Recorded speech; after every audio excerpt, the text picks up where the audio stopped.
of neoliberal mastery, the question must be asked, what is the true role of the endless stream of media amusements that fill our days? Many treat television, sports, and pop culture as harmless fun, a way to unwind after work.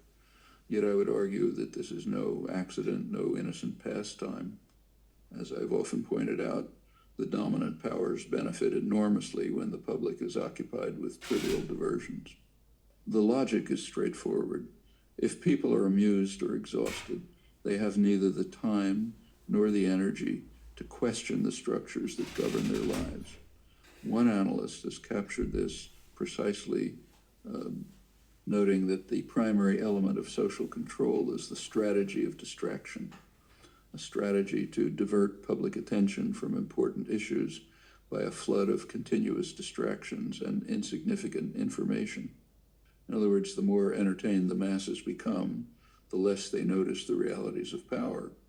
Far from being a neutral or apolitical sphere, entertainment itself has become integrated into the propaganda system. In discussing how human nature is shaped by institutions, I observed that every prevailing mindset, especially the narrow lookout for number one ethos of neoliberalism, is supported and amplified by institutional structures, by the propaganda system, by education, by the entertainment industry, by everything. Notice that even the entertainment industry is explicitly named as one of these structures. Popular movies, television shows, and celebrity culture carry hidden messages. They constantly reinforce individualism, competition, and consumerism. Well, hello, folks. I'm going to take you through a voiceover bit talking about a piece by the Honest Sorcerer recently that I think is really interesting and I think everyone should read and try to understand. I'm going to put up a series of rather disturbing images, so be prepared for that. I did the whole thing like I usually do it, but I didn't focus the camera, so the footage was too out of focus to use. So I'm just going to use the voiceover and the screen recording. I think you'll find it interesting. So let's go. How are you today? It's Monday. You're going to have a productive week, I hope. Do all those things you need to do and to build that wonderful life of yours. I hope it all goes well. I was just listening to Noam Chomsky, Noam Chomsky's Insights. It's a YouTube channel with 3,222 subscribers. Or 3,022 subscribers? Yeah, I think so. Lots and lots of people listening to Noam. So anyway, it's a good channel. Sometimes I think it's kind of a edited piece, and I wonder these days if it's his voice or an AI rendition of his voice. But it sounds authentic, like his voice of maybe 20 years ago. Anyhow, this one's a classic, really good. How entertainment became neoliberals' greatest weapon. And I've often said to my friends that the canary in the coal mine for the real tough days hitting the United States of America will be when pro sports are going down. Because we love sports in the West, in the UK, in Europe, in Australia. Well, of course, in Japan as well. They play every sport in the world in Japan. I used to coach some lacrosse over there. But anyway, I've talked about WWE before and so on. It's a mechanism for social control, and it really works good because it's exciting. And it holds a lot of metaphors for our perception of the great story of Western civilization, how we view it, and all that kind of stuff. So I highly recommend this. It's 36 minutes and it's so good. And it's stuff I've been talking about for years. Big deal. But once you see it, you can't unsee it. Things like this. It really goes back to when I was in my 20s, in the 80s, early 80s. And I was reading Guy Debord, The Society of the Spectacle, and had read in high school Marshall McLuhan's The Media is the Message. And I was aware of Noam Chomsky back then. I used to watch a lot of public television and so on. BBC when I was a kid. So for a long time, I've kind of looked at the world through that kind of social critical lens, wondering what was real and what was not, and why I think the way I think and all that kind of stuff. I often talk about it here, but it's so good. I'll put a link in the description of this video, and hope you will spend time listening to that. You can listen to it multiple times. It's full of gems and wisdom, and it's a must-see. Let's see here. The other thing I wanted to do was discuss a little bit this post. Yeah, so it's called Societal Collapse is Not a Bug. And I often talk about that. It's a feature, not a bug. People use that cliche all the time. Because generally it's true. And in this case, it's very true. And it's central to understanding our times. Late stage modernity, modern techno-industrial capitalism and neoliberalism and so on. It just sums up our predicament, and a predicament is a problem without a solution that we're facing. Of course, I want to reiterate, and state categorically that we're all going to pass away sooner or later. Life is short, and people are going to do what they want to do. They're going to believe what they want to believe. I was delving into Opus Dei, and just the amount of influence that religious clique has over the United States is pretty interesting. A lot of key figures in power are members of this. And I generally think that people want to be absolutist, or at least fall back on absolutist rationalizations for why they do what they do, which is pursue power, influence, and money. And, you want to say, oh, it's all God's work, and we've had to deal with this grotesque gag response, histrionics from the right about how secular society is trying to destroy religion, and religious freedom is being destroyed. There's nothing further from the truth. People still believe what they want to believe. Religion's a big deal, and it always will be. I think it had greater utility hundreds of years ago when we knew less about how nature works, when we didn't understand as much as we do now about physics and biology and human psychology and sociology and all that kind of stuff. We're much more knowledgeable about how things work, believe it or not, if you want to resort to the tools and methods of the scientific method and mathematics and data analysis and computational blah, blah. We can do a lot of things. We understand cosmology better than we did. So I think, today it's important for us to understand what reality is and what it refers to, and how we describe reality and understand it, and to face it, basically. So in this piece by one of my favorites, one of the few people I follow anymore, is The Honest Sorcerer. And I'll just scroll down a bit. He talks about, we've picked the low-hanging fruit already.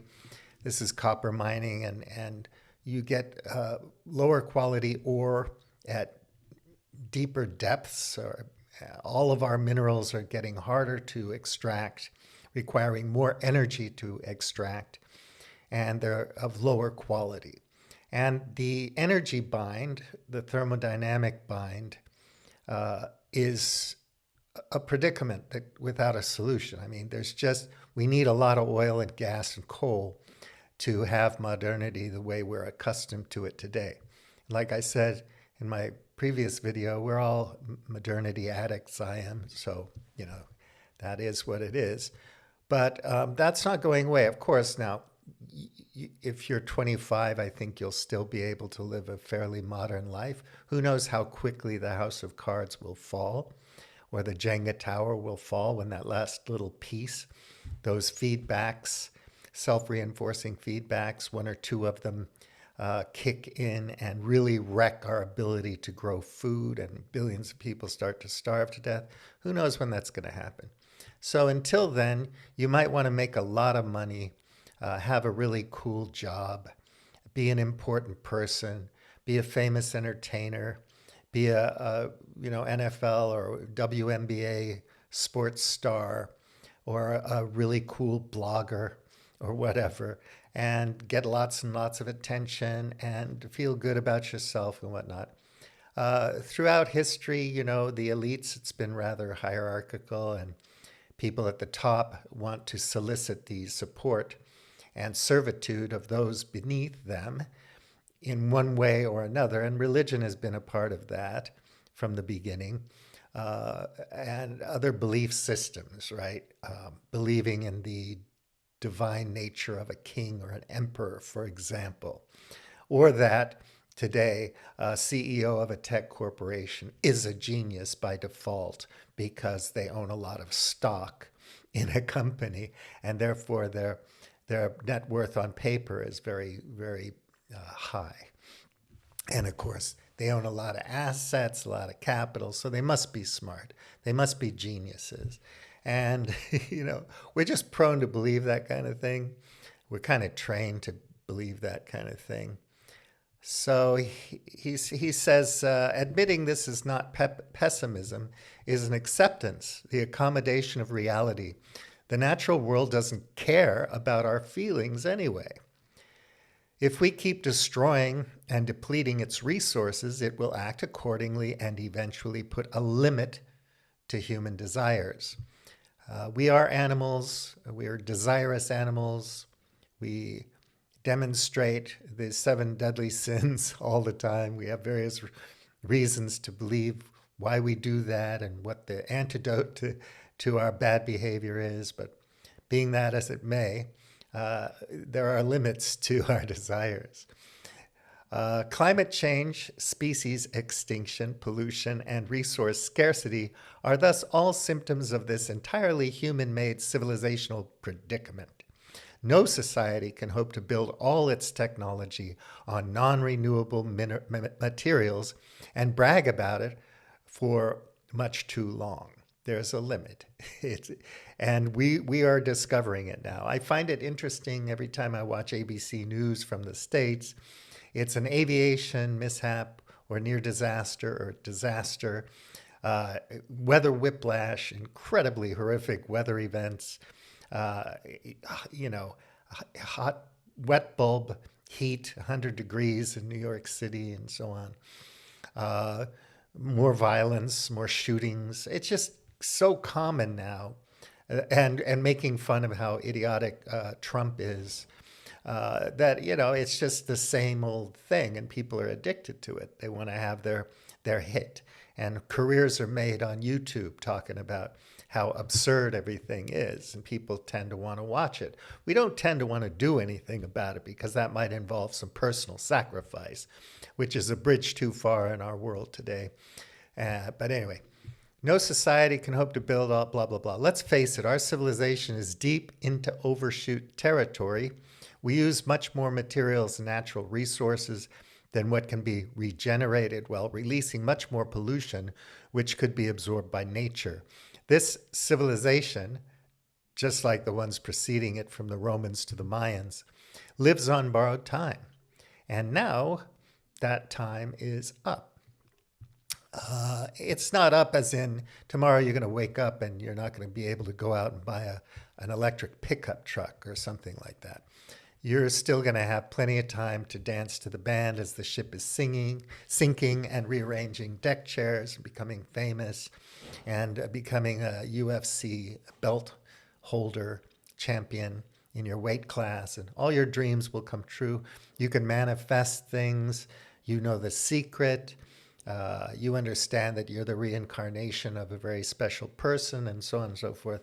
And it's all good. So just keep doing what you're doing. You'll be fine. Uh, Things are going to get more difficult as we go on, but it's a frog in water that's being brought to a boil. You won't really notice it, and hopefully you'll be gone by the time it starts to become too very painful. So it's okay. Uh, Admitting that we're already in a slow opening phase of a slow, protracted systems collapse is not doomism or akin to past prophecies preaching the end of times. It's the result of logical analysis considering the data and facts presented above in order to continue hoping that technological civilization could somehow continue. One would have to deny at least some of the realities discussed here and in many scientific publications on the subject. This also implies, and that's the scientific backlash, right? Academia, experts, scientists, they're all corrupt, money-grubbing weirdos who, want to con you into believing that climate change is caused by human beings' activities. It's anthropogenic, to use a big word, and so on. There's this whole backlash against science because God knows. And yet, today, we take that all for granted, right? If for some, it's just what God wanted us to do for some reason. And here it is, but we shouldn't believe in it because it's evil, it's satanic. There's all these contradictions, and we tend to kind of let it fall off us like water off a duck. This also implies that any plan to solve our planetary overshoot predicament or any of its symptoms by throwing even more technology at it is a fool's errand. Colonizing space together with pollution reduction policies, decarbonization, and steady state economy, degrowth, etc., are all fairy tales we tell ourselves. Kind of sad, huh? But even though I believe that's true, there's no reason why we shouldn't pursue these things. They could mitigate some of the more horrific effects of our predicament, and they give us something to do. And if you believe the universe bends towards justice, why not do some of the bending yourself? Exercise your agency doing good. Religions have done good over the millennia, some good, but in general, the world just continued killing itself and suffering through the Middle Ages, through the Roman Empire, the Ottoman Empire, the Persian Empire, whatever empire. And it didn't stop until today. The United States funds a genocide in the Middle East, and we just watch it on TV. And it's funny how the language changes. A year ago or so, the news would say that so many people died or in Gaza, and now they actually say were killed. So there's actually an agent out there called a defense force that's doing the killing. Somebody's actually killing them. They're not just dying. Much has been said about this by all kinds of people, so I won't belabor it. But anyway, a steady state economy, degrowth, blah, blah, blah. All of the economy from resource extraction to manufacturing and agriculture depends on rapidly depleting stocks of easy to get, non-renewable mineral and energy resources. Easy to get, non-renewable. It's the low-hanging fruit. And we've been masterful at acquiring it and doing wonderful John Lockean things with it, or Calvinist things with it, or whatever. We've made it. We've taken that wonderful gift from God and done amazing things with it. A lot of it we don't like vaccines. But anyway, it is mathematically impossible to maintain a steady state or contract the economy without crushing it. So there are trade-offs, right? If you're gonna go this way, the economy as you know it, as you have taught to believe in it, Austrian school type stuff or Chicago school type stuff, it just won't work. It won't last if we go that direction. And lots of sacrifices will have to be made. And these are sacrifices nobody wants to make because you have a dream. And you're going to walk from Ecuador or from Honduras up to the United States, cross into the United States, and somehow become a business owner and a billionaire, or at least have a better life for your family, even though a highly militarized ICE is running around taking innocent people off the street and putting them in the gulag in Florida or El Salvador or other places. It's madness, but you've got a dream, and things are so bad where you are because of the extraction and exploitation and colonialism that you haven't been allowed to determine your sovereign way of life in your country, and you need to go somewhere else to find an opportunity to live a peaceful life. So the refugees aren't going away, the migrants aren't going away, the immigrants aren't going away. We've lived in a world of migrants and immigrants forever. They're not going anywhere. So do what you got to do. If you need to nuke them, or kill them, or imprison them. But we're spending all this money and all this limited resources and energy on war and imprisonment. And we could spend it on things that were a little bit better for us, that bended towards health, as it were. But we don't seem to want to do that. Collecting nuts and berries, fishing and hunting within the biological regenerative capacity of nature provided us with food, shelter, and clothing for hundreds of millennia, even as Earth entered and left numerous ice ages, with temperatures shifting by as much as 10 to 15 degrees centigrade from one decade to the next. In other words, it is the only time-proven method for our species' survival. Modernity isn't going to survive 4C above the pre-industrial baseline. It's not going to survive that. And there's so much evidence for that hypothesis that it's ridiculous to deny it. The same cannot even be hoped to be told about our techno-industrial civilization, nor about agricultural societies, 100% dependent on a stable climate and predictable rainfall patterns. And just in case you think that I get my techno-industrial this or some of these, the terminology he's using in his piece from him, I don't. It goes back to the 60s and 70s, Odom and other authors, and the Limits to Growth piece in the 70s book, and so on. It's been around for ages, over 100 years, and people have noticed it. People who pay attention to reality, but we don't because we want to, pay attention to the game.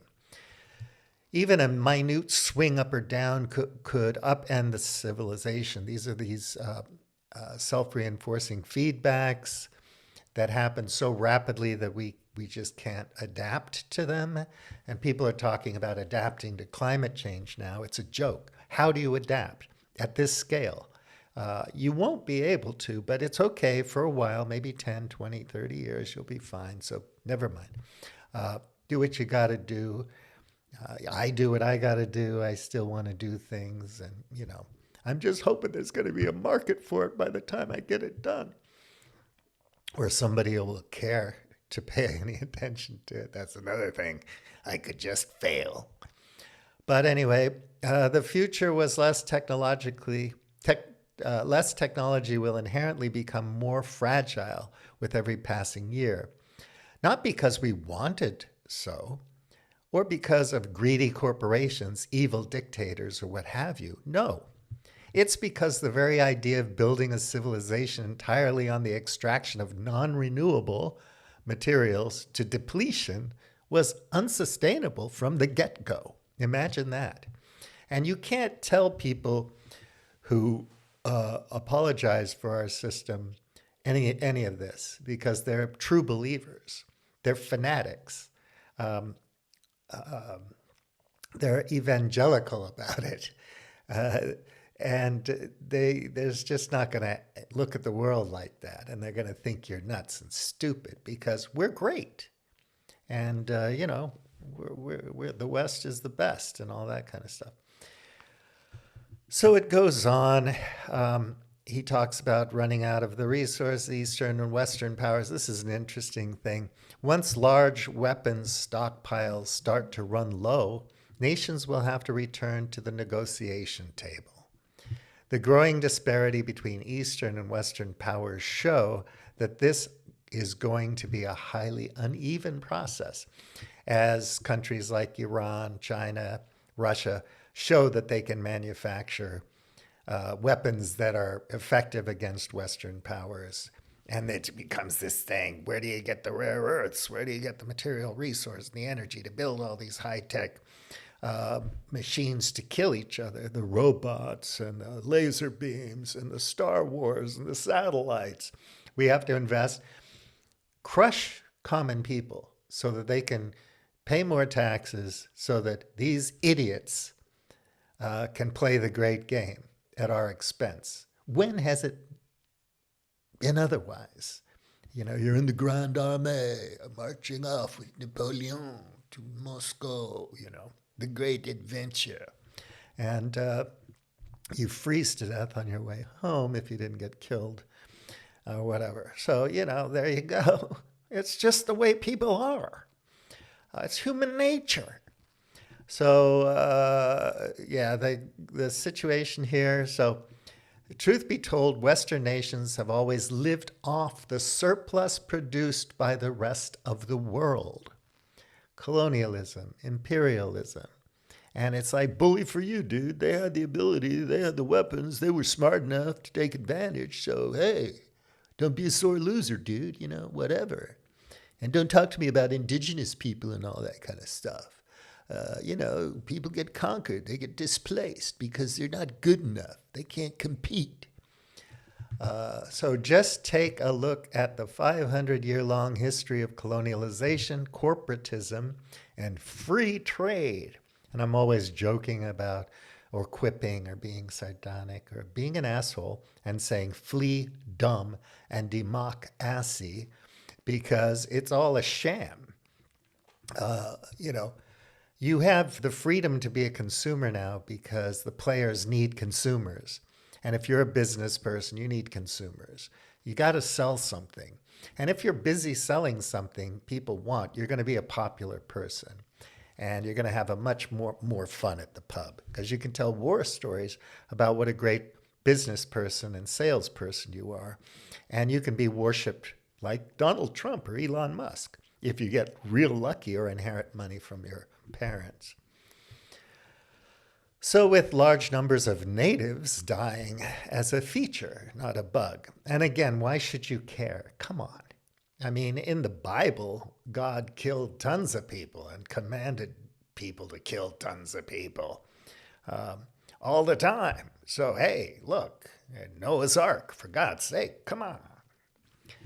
So thanks to the influx of large amounts of raw materials from their colonies, Western nations were the first to industrialize. And you have to look at the trade happening, the mercantilism. You have to look at the cotton coming from the colonies back to the industrialized England with a lot of coal and all that kind of stuff. And understand how powerful that was. And nobody's going to refute that or what it produced. But it's just not sustainable. Who cares? After 2 world wars, the loss of their colonies and the depletion of their own resources, their relative share in the world economy began to shrink visibly. And think about those world wars. We're so great that we spend all kinds of time killing each other in these wars, in Europe and world wars. And when has anybody recently conquered Russia? It always ends badly, and yet we want to do it because we can't live without Russophobia or Chinophobia, Sinophobia. We need to fear the other, and you have to mobilize this emotion and reactionary impulse in order to keep your job and make money and be important. Now that both energy and material production is far greater outside than inside Western nations, the political landscape has begun to change too.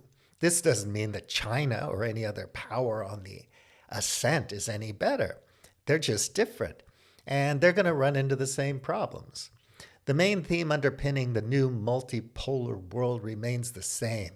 Extract as much material and energy as you can, as fast as you can, and we have seen above this can only end one way: overshooting the material and energy resource base and collapse. Again, no country, nation, or world order can build its technology on non-renewable materials and hope to brag about it for much too long. China did nothing special in this regard, just outcompeted the US in the race to the bottom. And because of that sin, America will probably nuke the world because, if we can't have it all and destroy it the way we want to destroy it, nobody can. And this is an impulse that's very deep-seated in our culture and ideological milieu world. So I tell people, China's got its way at the moment, but it's going to run out of coal too at some point. Then the steel production, all the other things starts to dwindle. But before then, we've got to kill China because they compete too well. And you can have only one winner and it's 0-1 and all this kind of marvelous, exciting, Peter Thiel kind of monopoly power thing. And of course, Opus Dei, Peter Thiel. I mean, it's just like, oh, let's use these weird cults to kind of maintain our power over the plebs and proles who we who we keep ignorant. Your parents should decide how to educate you, and you shouldn't be learning anything from academics. Okay? So, direct towards which system tends to evolve over time, blah, blah, blah. Systems, be them physical, biological, economic, political, etc., which use energy the most efficiently always outcompete other less efficient systems. This process ultimately leads to all available energy and resources being used up. Hence the name, the maximum power principle, a phenomenon first described by mathematician, physicist, physical chemist, and statistician Alfred Lotka 100 years ago. So we know about this stuff. In our case, it meant that foragers were outcompeted by agriculturalists, who were in turn outcompeted by industrialists burning fossil fuels. And we do go from one ecological island to another, use it all up and just move on. But we've run out of that frontier. And unfortunately, it's not on Mars, it's not on an asteroid, it's not on Venus, and it's probably not going to be brought to us by an alien race or something like that. So it goes on, and it's just so good. Our path as a global civilization is wholly unsustainable, and thus will not be sustained for much too long before we could begin our long descent back to more sustainable lifestyle. The current system has to collapse. Thanks to the maximum power principle, it will not and cannot give up power until it exhausts all other options and folds under its own weight. Only then can we begin to charter our way towards a new equilibrium with nature and begin the long healing process. This will naturally involve a need to develop counterbalances to our desires and finding the wisdom to say no to things which we could otherwise do. The regular redistribution of wealth, farmland, and fishing patches, not to mention debt jubilees and potlatch giving away or destroying wealth or valuable items are all good places to start. Greenland's recent policies are serving us with a good example.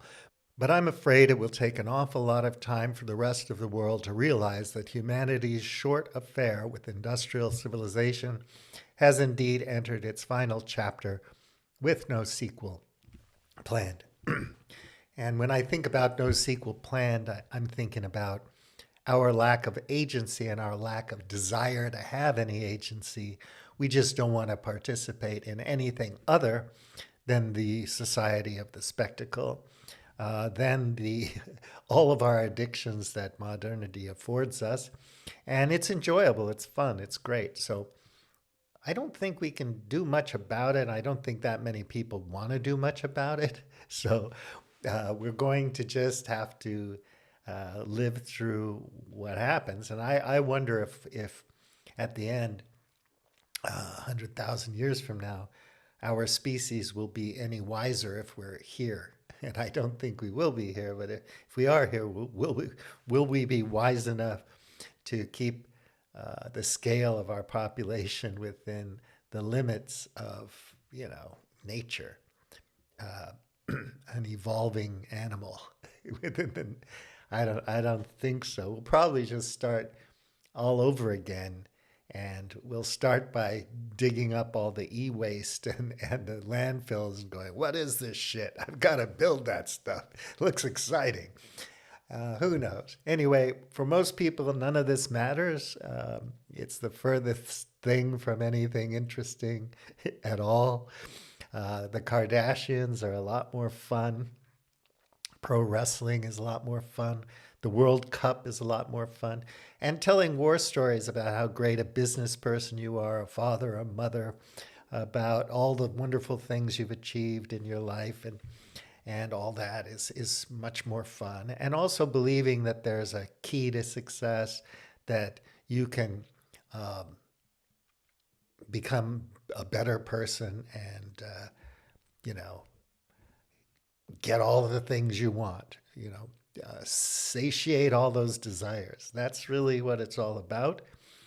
And so I applaud that. Good luck. Go for it. Because at this point, I really don't think anybody cares about anything else. If we cared about justice and freedom and democracy, we would not be living in this system. We would feel compelled to change it, and we would feel compelled to sacrifice to change it. And that's not going to happen. Freedom fighters, people who really are up against the wall, being treated like garbage, are the only people who stand up because they just can't take it anymore. Death is better. And so they want to go down fighting. And, some people in the States want to go down fighting, defending Donald J. Trump because he's all that. And, well, that's great, isn't it? Fight for what you got to fight for. Take good care. Have a wonderful week. Bulliam T. Out.